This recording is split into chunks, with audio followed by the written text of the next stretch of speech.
In what could be considered the world's most over-marketed expansion pack, COD Modern Warfare 3 introduces or freshly alters over 40 different firearms, excluding the ones lazily directly reused from past Modern Warfare games. But how accurate are these new weapons? Well, join us in collaboration with weapon researcher Munancho Inc. to find out. We will begin by mentioning how the names of pretty much all the weapons in-game are incorrect, as they have been altered due to copyright laws, specifically California's Assembly Bill 2571.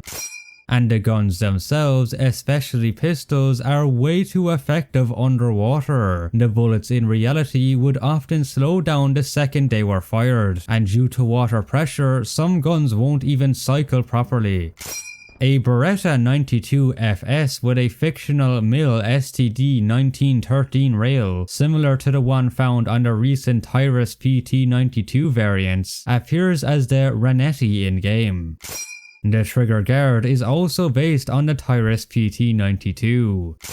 It fires in 3-round burst by default, indicating that it's standing in for a Beretta 93R, especially given that it was originally referred to as the Raffica in the game's pre-alpha. However, it does not include the external differences from the real Beretta. It features a strange Glock-style double trigger. It has M9A3 inspired magazines with an extra notch, and the model lacks a more pronounced beaver tail. The Jack Ferocity carbine conversion places the Beretta into a CAA Ronai carbine conversion kit. The textures on the carbine kit seem to imply that it is 3D printed. Printable pistol carbine conversion kits do exist, though the in-game kit is effectively just a stylized printed Ronai complete with a printed foregrip. The COR-45 is a Glock 21C, but the trigger guard is not based on any current Glock model, being seemingly based on the Browning BDA-9. It is also a hybrid of the 3rd and 5th generation models, as it has the former's guide rod, square right edges and non-ambidextrous slide stop, combined with a lack of finger grooves and an enlarged magazine release similar to the latter, as well as being MOS configured. In a strange design decision, they forego the X designation stand-in for the Glock series of pistols and instead name it the COR-45, indicating that it is somehow a separate entity to the X Glock series of pistols. The trigger safety is missing. It uses an inverted slide stop lever. The slide lock is too large. Differences from the real model also include a differently flat-face skeletorized trigger and a MIL STD 1913 rail with 3 slots.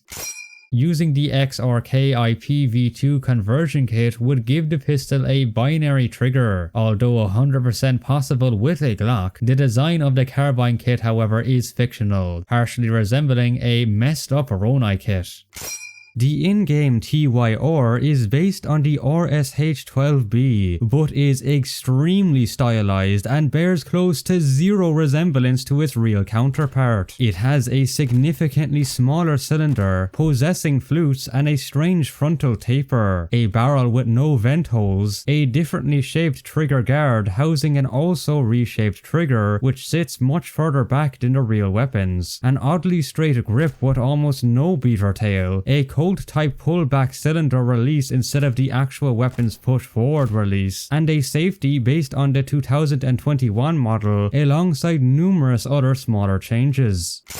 The real RSH-12 has a sliding frame similar to the Meta B Unicast 6 revolver in order to compensate for the recoil which the game lacks. The grip would even block this from functioning.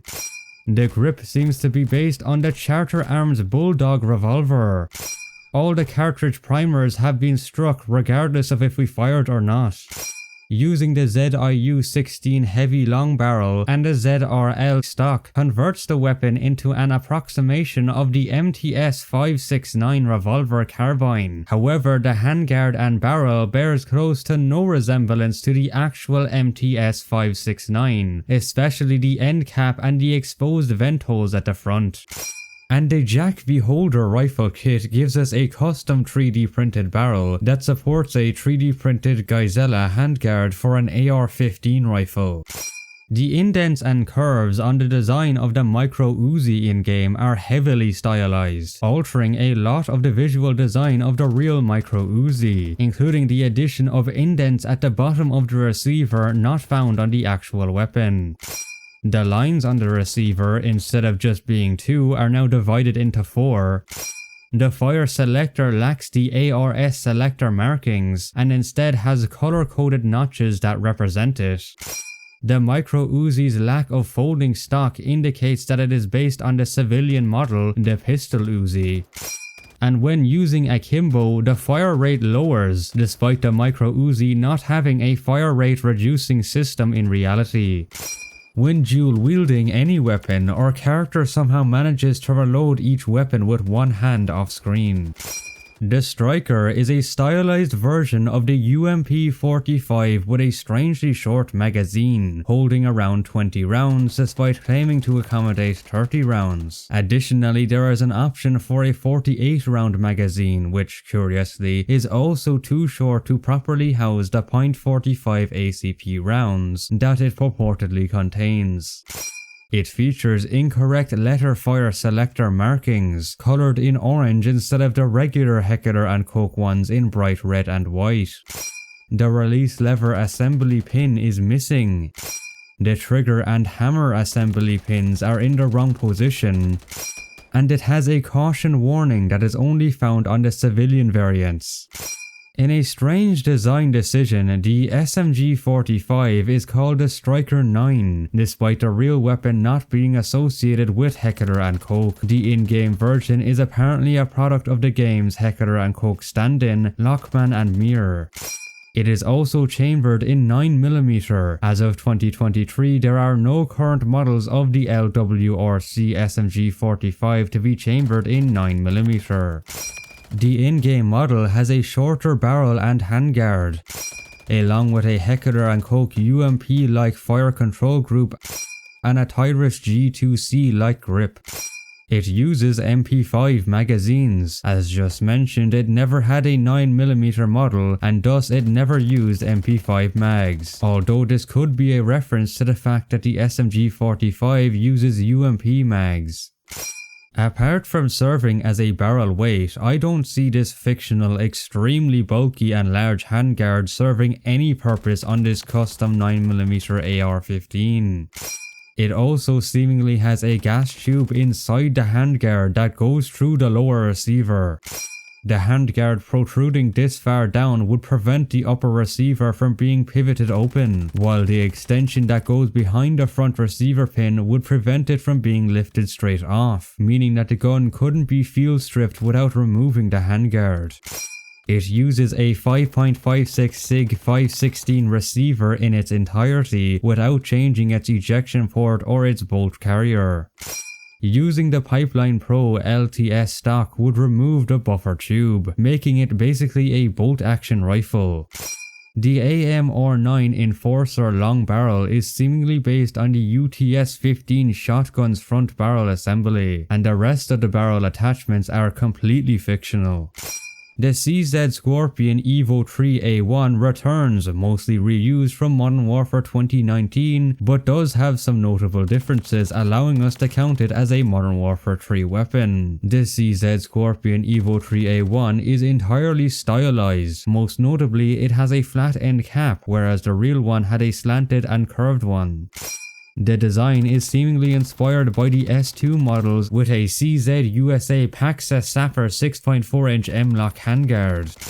The ambidextrous sling loop is incorrectly depicted as a reinforcement rib.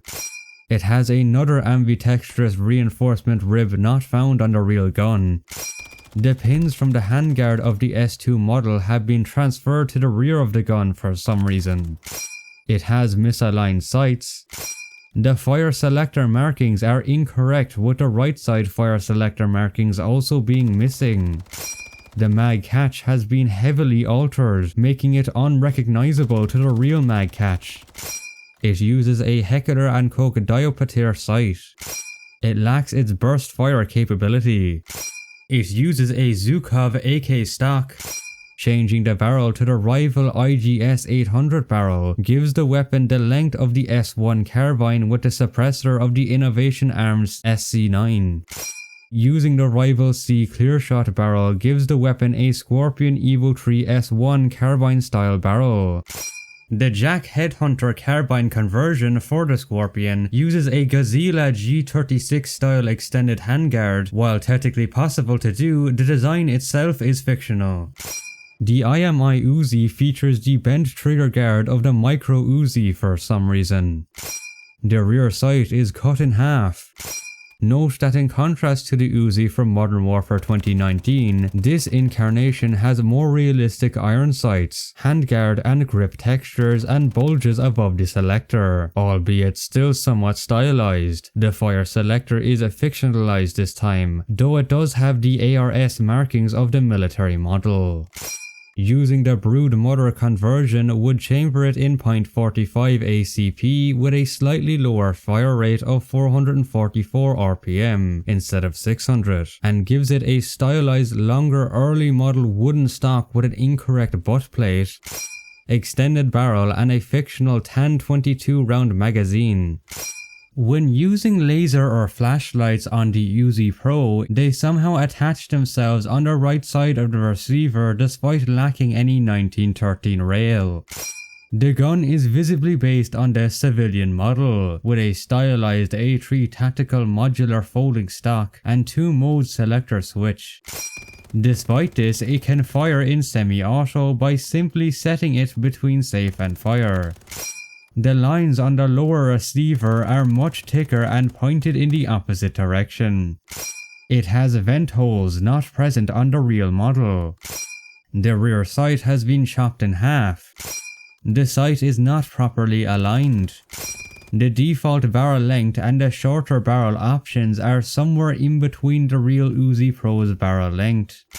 Before moving on, allow us to introduce what I'd recommend as an actually fully fledged and passionately crafted game that is not just an overpriced DLC. Our sponsor, Wanted Dead. Set in a cyberpunk vision of the late 80s and early 90s, Wanted Dead is the first game of the new gaming publisher 110 Industries and features a focused 8 to 10 hour single player hack and slash action campaign crafted by developers who genuinely care for their craft, meaning no lazily thrown together 3-hour story mode. Wanted Dead presents an amazing gun-fu combat system with a plethora of melee and customizable firearm weapons, insane minigames, stylish finishers and unique boss fights, all with a great story full of pop culture jokes and Easter eggs. The first PC patch is also now live, enhancing Steam players' gaming experiences, with the console players receiving the same in just 3 weeks. Right now the game is available with a substantial 50% discount. This sale is active until January 4th on Steam. Wanted Dead is also available on Xbox One, Series X and S, PlayStation 4 and 5 and the Epic Game Store. So don't hesitate, use my channel's link in the description to get your copy now and plunge into the exciting mayhem. Now, back to the inaccuracies. An altered Origin 12 from Modern Warfare 2019 returns, with its integrated rail slots having been replaced by a single rail and vent holes. The player somehow uses gravity to pull back the charging handle and release it using his hand. And the design of the rear sight would be nearly impossible to align.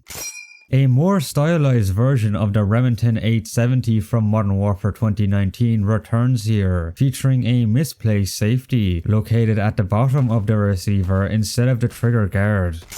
When using the Bolo shells, the player would insert blue shells but eject green slug shells. This applies to all the game's shotguns as well. And the ejection port is 2 squared off.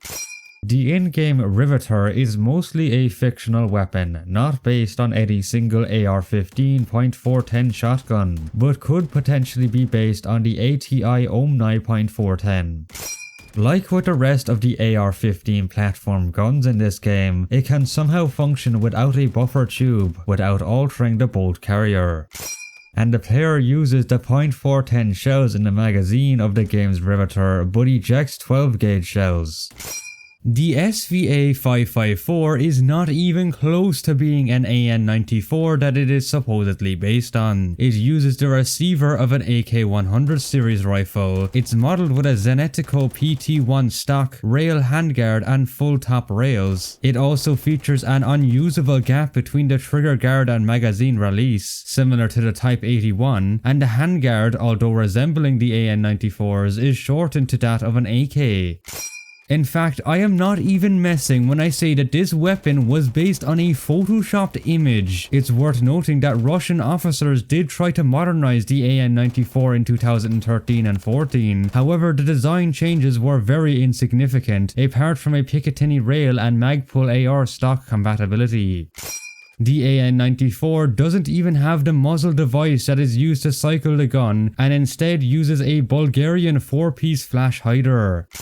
The hyperburst fire mode is incorrectly displayed as semi-auto mode. You can somehow have an integrated suppressor, SVR barrel and other shorter barrel lengths, all of which would result in the gun not functioning. And removing the stock will use the Iraq reload, despite lacking anything holding the stock.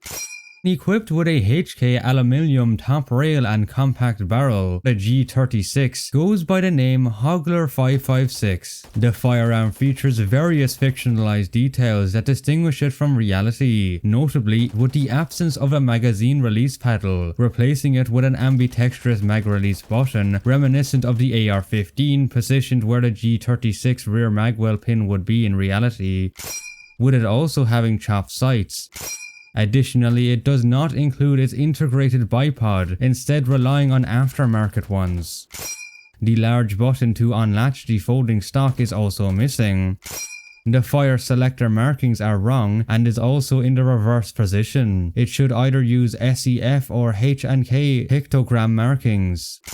Warning, please refer to the owner's manual. Markings incorrectly replace the designation markings. It lacks the case deflector, meaning that you can't fold and latch the stock. And the charging handle lacks its operating rod, apparently being vertically attached directly to the bolt carrier. The Houndai integrated optic for the G36 is based on the ZF 3x4 dual scope. The reflex sight is modeled after the real lower optic. In a strange design decision, they chose to mount it on top of the forward carry handle instead of below it, not to mention it lacks its appropriate reticle. In a strange inclusion, they include the civilian variant of the G36, the SL8, with a massive thumbstock hole, no brass deflector, mag release paddle, lack of more vent holes, and many of the problems mentioned with the G36. This inclusion is completely pointless as well, as it's literally just a civilian sporting model. It should instead be a stock option, as parts of the G36 and SL8 parts are frequently interchanged, and SL8s are often converted and transformed into semi-auto G36s in order to pass through American import regulations. It does double the damage of the G36 despite literally being just a civilian version of the G36. It has the hinge of the G36 folding stock despite being completely useless as the stock is attached to the grip, making folding impossible, not to mention the lack of brass deflector which would ensure that you can't lock the stock in the folded position. The G36K is incorrectly depicted as a stand-in for the MG36, identified by the 12.5-inch barrel. It also incorrectly is in the LMG category. It oddly has a higher carry handle. It will suffer from all the problems from the G36 as well. The Beta C mag in reality has two X product style drums joined together in the shape of a Beta C mag. As with the SMG-45, the TAVR also suffers the same problems with the manufacturer. The Ram 7 is branded as a product of XRK Fireworks, the same company behind all Glocks in Modern Warfare 2, and a stand-in for the Glock GS-MBH. The general profile and design has been dramatically changed with a more blocky receiver. The in-game model is a combination of the CTAR-21 and TAVR 7, incorporating some Steyr AUG elements. It utilizes an AUG trigger and crossbolt safety that somehow also functions as a fire selector instead of a dual fire selector. Furthermore, it incorporates the Taver 7's 2 vent holes and continuous top rail. The FSS Imperator light barrel is seemingly inspired by the forend of the Desert Tech MDR rifle. These types of handguards are technically possible to make, although the design itself is fictional. The front sight is mounted backwards, and the weapon uses a comma-shaped charging handle instead of a cylindrical one. The ZZ805 Bren A2 has a fictional gas plug by default. If the player has a mag holster equipped in the gear slot, the operator will thumb the bolt hold open button to release the bolt on an empty reload, something not possible on the real weapon. It, along with all the other ZZ Bren guns in this game, use completely different lines and panel millings compared to the real gun. It uses a Heckler & Koch fire selector switch. The fire selector markings are reversed, and it lacks its 2-round burst functionality. The CZ Bren 2 BR is incorrectly depicted without the trigger guard bolt hold open device. It also lacks the bolt lock at the trigger guard, and has too many vent holes compared to the real gun. All the game's Bren 2 guns are incorrectly depicted with a reciprocating charging handle, and they all also lack the bolt release inside the trigger guard. The Jack Heretic carbine kit converts it into a ZZ Bren 2 in 7.62 by 39mm, although in a strange decision, they choose to depict it as a 3D printed conversion kit for the ZZ Bren 2 BR. There are currently no known 3D printed receivers for the ZZ Bren. The entire handguard of the CZ Bren DMR is completely different from its real-life counterpart, especially with the amount of M-lock slots and vents. The FAMAS F1 lacks the fire control group set behind the magazine, under the stock, instead opting to put it on the right side with a 2-point selector. The rear sight is too tall, it goes too high for the sight protectors. The weapon lacks the finger grooves on the grip. The forward grip pin has been replaced by 2 smaller pins. When switching to semi-auto, our character turns the fire selector at the trigger guard to safe. You incorrectly cannot select full auto. And the rear selector is also linked with the front one, so you're technically on safe burst when doing so. A QBZ-97 with a slightly stylized T97CA lower handguard and FTU for the upper appears as the DG58. The vent holes are pointed in the opposite direction and some of the vents have been replaced by M-lock slots. Like its counterpart from the original Modern Warfare 3, the weapon fires in 3-round burst, something only possible on the QBZ-97A variant. It incorrectly depicts the integrated sights on the flap top upper. The iron sights are misaligned. And attaching the DG58 micro barrel attachment turns the weapon into a QBZ-97B style carbine. This carbine features the fire selector and pistol grip of the QBZ-95B1, the muzzle device, caliber and magazine/magazine well of the QBZ-97B, with the top rail carry handle somewhat resembling the carry handle of the QCQ-05. The iron sights even more so resemble the ACP peak upper. The upper receiver of the Bushmaster ACR has been extended up to the stock instead of having a hump midway between the gap at the lower and upper receiver. The 60-round magazine for the ACR is a stylized PMAG D60. The Jack Raven aftermarket parts replaces the entire upper receiver and several pieces of the furniture of the ACR, despite one of the main selling points of .300 Blackout being the ease of which weapons chambered in 5.56 NATO can be converted to use it, only requiring a new barrel and, where applicable, adjustments to the gas system, making many of the aftermarket parts completely pointless. Not to mention the sudden increase in recoil with 300 Blackout, despite in reality both 5.56 and 300 Black having close to equal amounts of recoil. The ACR chambered in 450 Bushmaster, known as the Sidewinder in game, fires in a low 375 RPM instead of 650 RPM. The MCX Spear lacks vent holes and lightning cuts on the handguard with too many M-lock slots. The MBUS flip-up sights have been chopped in half. There is still a round in the chamber when inspecting while empty. As with almost all the guns in this game, many of the lines, designs and curves have been altered. And it is chambered in its training rounds 227 Fury instead of its military counterpart 6.8 by 51mm. Surprisingly enough, bolt-action AKs do actually exist, notably Mauser conversions from places like Khyber Pass and Gopak Rifle in Ukraine. The concept is relatively simple. By removing the gas system of the rifle, you are required to manually cycle the bolt, thus making it a bolt-action rifle. The game's design, however, is completely fictional. In a strange design decision, the barrel is now located where the gas system would be. This would be impossible as there is no way it could even fire. It does double the damage of the AK-103 despite literally having the same round. And the handguard is a hybrid between a Midwest AR handguard and a Ukrainian KPYK handguard. The in-game XRK Stalker is functionally a very stylized KDEX Defense CDX-50 Tremor. The game's XRX Fireworks manufacturer of the weapon continues to confuse us, as it's supposed to be a stand-in for Glock, not KDEX. KDEX Defense never made any Glock clones or variants either. When tossing an empty magazine, the magazine is erroneously always depicted with one round in it. And the ejected empty casings don't have their primers struck. The HS.50 never had a 7-round magazine.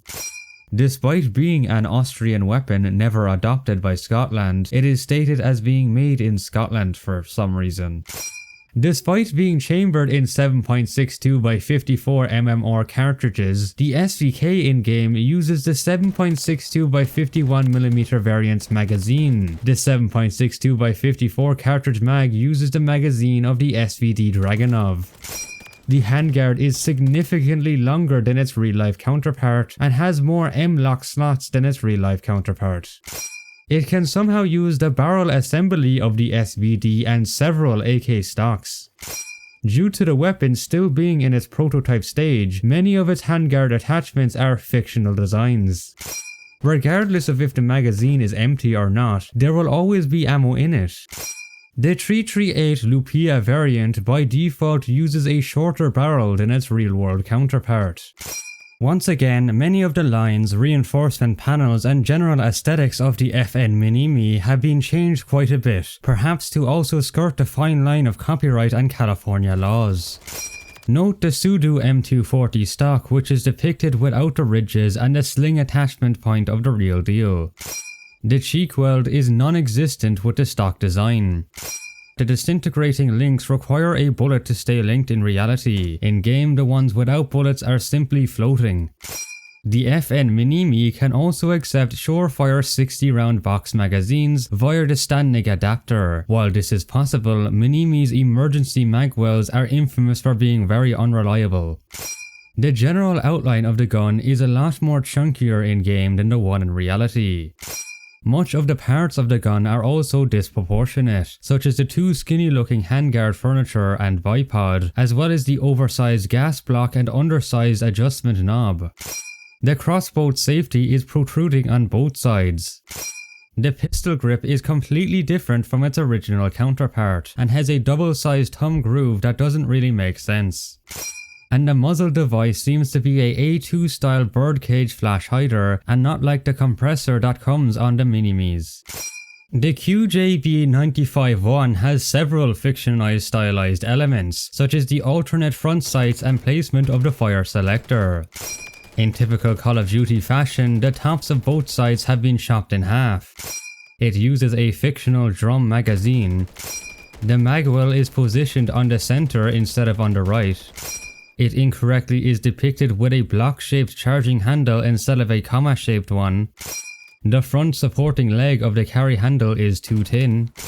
The carbon fiber 3D printed Jack Nightshade rifle kit converts the weapon into a QBZ-95B style carbine. This conversion is actually a hybrid and has a QBZ-95B1's 5.8x42mm chambering and fire selector above the pistol grip, but with a QBZ-97B's deeper magwell as well as the muzzle device front sight position, trigger guard and buttstock shape of the QBZ-97B/QBZ-95B. The name of aftermarket parts is not accurate, as this attachment completely changes the gun. Almost nothing remains of the QJV-95. It's more accurate to call this a 3D printed rifle instead.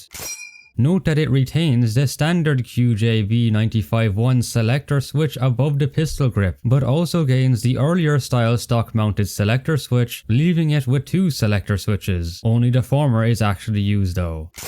An FN Scar H setup to pass for a FN Hammer IAR, probably alluding to the NGSW variant chambered in 6.8mm, appears in the light machine gun class. Visually, it's a slightly modified version of the Scar H from the previous game, with an extended handguard with 2 side protruding sling loops to hint at its unique firing mechanism.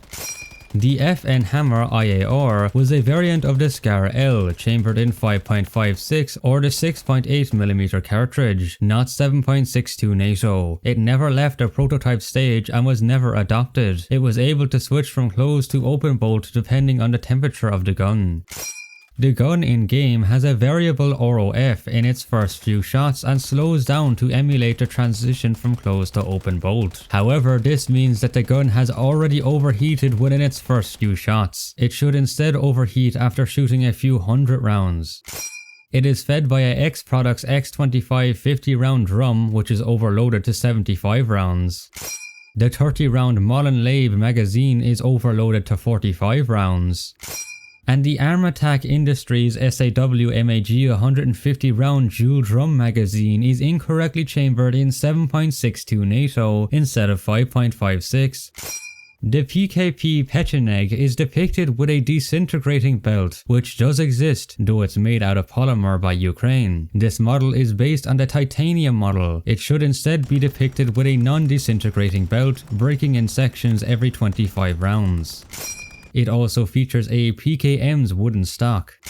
The weapon is heavily stylized and disproportionate. The trigger is too straight, the dust cover has too many lines and reinforcement panels. The receiver is significantly thicker and larger than its real-life counterpart. The rate of fire is also ridiculously too slow at around 500 RPM, in contrast to the real models which tend to fire around 800 RPM. The reloading procedure is incorrect. The bolt does not push cartridges through the belt links, owing to the fact that the 7.62x55 mmR cartridges rims get in the way. Instead, the PK family of machine guns pull cartridges backwards out of the belt, which necessitates that the operator rack the charging handle only once after the loading sequence. The animation in game would realistically result in the bolt dropping without firing, and the operator having to rack the bolt back once more. This is fixed only in the bullpup conversion kit though. The 6P41N dovetail mount is mounted on the ejection port cover for some reason. The front sight lacks its protective wings by default. It uses fictional metal links. The bottom cartridge ejection port is depicted as being hinged on the bottom instead of on the top. When inspecting the gun, our character opens the top cover. The bolt is incorrectly depicted as closed. The underside of the feed tray is untextured. The Stalv Conquer V-stock gives the weapon a stylized 6P69 stock but lacks the hinges for folding. You can somehow use both an AK stock and an AR-15 buffer tube. We can also add the Reckoning 8 heavy barrel, which is a messed up version of the Zenetco B50 handguard.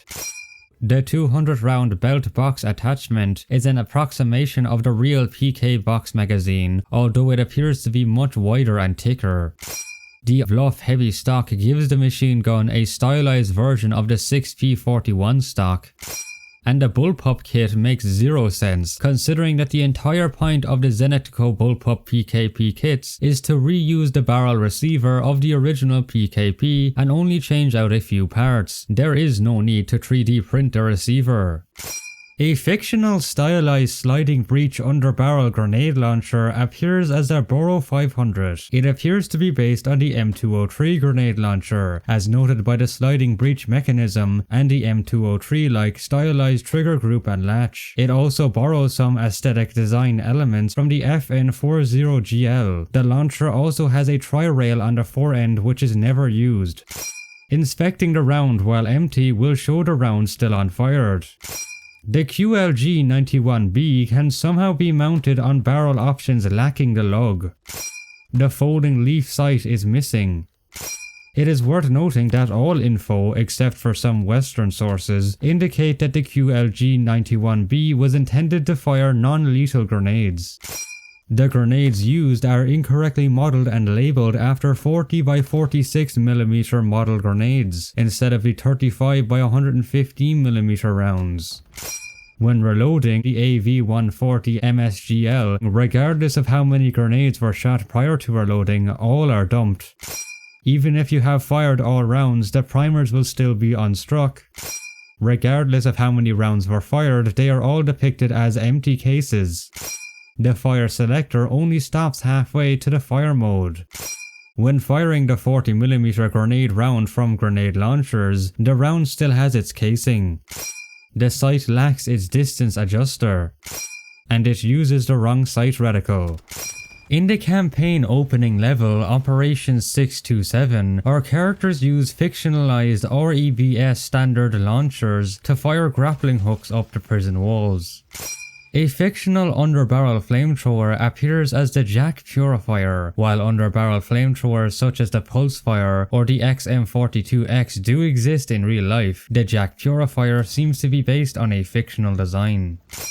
A fictional drone gun possibly based on the CER BAIR Chimera was added in Season 1 as the Stormender. Unlike real drone guns which act as jammers and simply disable the drones, the Stormender fires a directional EMP which outright destroys drones, cruise missiles and certain electronics, and detonates explosives while damaging and temporarily disabling others. The weapon has an infinite supply of electricity and never needs to be reloaded, but requires a short period to recharge between shots. It can somehow destroy enemy equipment such as tack insert flares and munition boxes despite not being electronic. And it uses a fictionalized aimpoint T2 optic with an incorrect reticle. And so we are left with over 220 weapon inaccuracies. Massive thanks to Munancho Inc. for the research aid on this one. Be sure to check out his YouTube channel linked in the description. Thank you for watching. This has been the Frosty One, out.